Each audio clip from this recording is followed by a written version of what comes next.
चलिए अपन हार्ट की blood supply को जानते हैं। ये अपना हार्ट है। सबसे पहले ये जो अपना राइट एट्रियम है ये अपना राइट वेंट्रिकल है। ये अपना लेफ्ट एट्रियम है, ये अपना लेफ्ट वेंट्रिकल है। हार्ट में ब्लड क्या होता है, पूरी बॉडी से सिस्टमेटिक वेन लेके आती है एट्रियम में, फिर वो आता है राइट वेंट्रिकल में। यहाँ से जो पल्मोनरी आर्टरी है वो लंग्स के पास लेके जाती है, फिर वो लंग्स से पल्मोनरी वेन लेके आती है आपके लेफ्ट आर्ट्रियम में।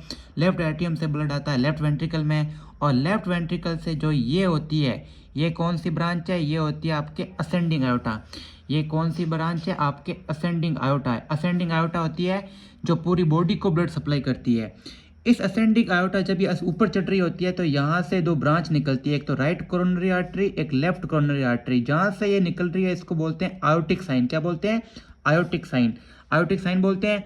यहाँ से निकलती है राइट कोरोनरी वाली, राइट कोरोनरी आर्टरी, ये निकली लेफ्ट कोरोनरी आर्टरी। सबसे पहले जानते हैं right coronary artery blood supply कहाँ से है।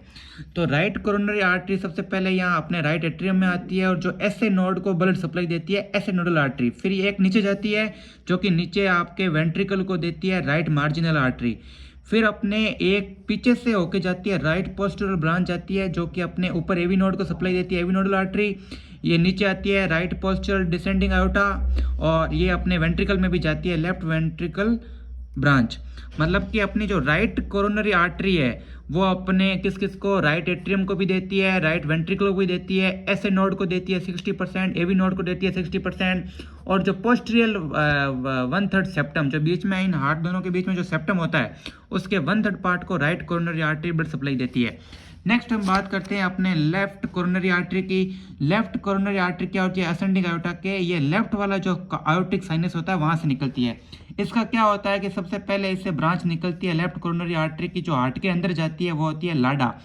लाडा के अंदर ही सबसे ज़्यादा ये है कि सबसे ज़्यादा कोज ये है कि मतलब विडो आर्टरी है, ये विधवा आर्टरी बोला जाता है कि सबसे ज़्यादा जो अपने कार्डियक अरेस्ट या कार्डियक अटैक आते हैं वो इसी के वजह से आते हैं। तो ये लाडा जाती है, इसका नाम होता है आपके लेफ्ट असेंडिंग ब्रांच होती है, आयोटा होती है। ये मोस्ट कॉमन आर्टरी होती है जिसमें ब्लॉक सबसे ज़्यादा होता है। फिर एक आगे ब्रांच आती है लेफ्ट मार्जिनल आर्टरी, और ये जाती है आपके लेफ्ट सर्कमफ्लेक्स आर्टरी जो कि इसके पीछे से होकर जाती है, और जो सेप्टम होता है उसको सप्लाई देती है।